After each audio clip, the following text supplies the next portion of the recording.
Now that we know how to open a new project, let's talk about how to customize the layout and the user interface elements that we have in Adobe Premiere Pro. So by default, you will be welcomed with something like this. If you want to change any of these, we can first try the workspaces that you will find from Window, Workspaces, and we've got a lot of different workspaces here. So if we're doing editing, we can click on the editing workspace. Or if you want to do something else, for example, if you're going for captions and graphics, you can click on that. And based on what changes that you have done earlier, it is going to reflect that in the layout. All right, so let's just pick one and we can try to customize it to our needs. Okay, so I'm going to go for Window, Workspace, and choose the editing workspace.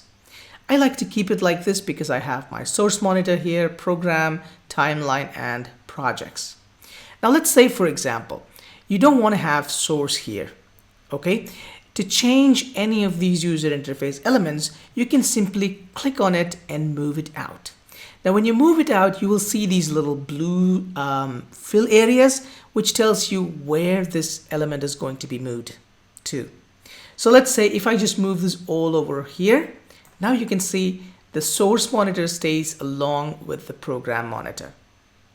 All right, if I want to put both of them side by side, let's say I want to have the program monitor here and the source monitor here, I can simply click on this, move it out to the side, and you can see if I drop it at this side, now you can see we have this side by side.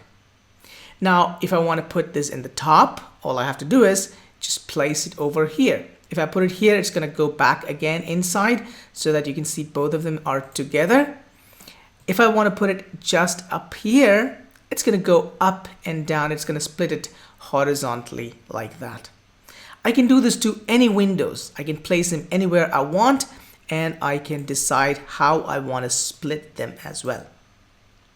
If you don't want a particular window, you can also click on this little triple lines, and you can close the panel or undock the panel as well to make it as a floating panel to be freely moving over here. You can also move this to a different monitor if you have, and you can just dock it or place it in the second monitor as well. Let's say I want to have this docked back into its original place, that is up here. Now I have to click on this, that is the name or the label of that window, and I can just move it back and place it over here. So this way we can customize all these elements and make it our own home.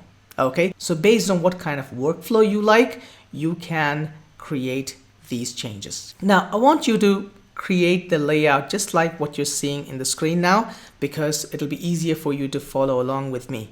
Okay, so if you want to find something that is hidden here, which is just inside, you can also click on this little double arrows and you can choose project, for example. And you can see it shows the name of the project that we have created. If you remember from the previous lecture, we created lecture 1, right? So that's what we are still seeing here. So make sure that you have source window here. Even if it is just inside, there's no problem. Wherever it is, it doesn't matter. Make sure that you have source, program, project, and timeline here. And in between those two, you will find a toolbox as well. See you in the next video.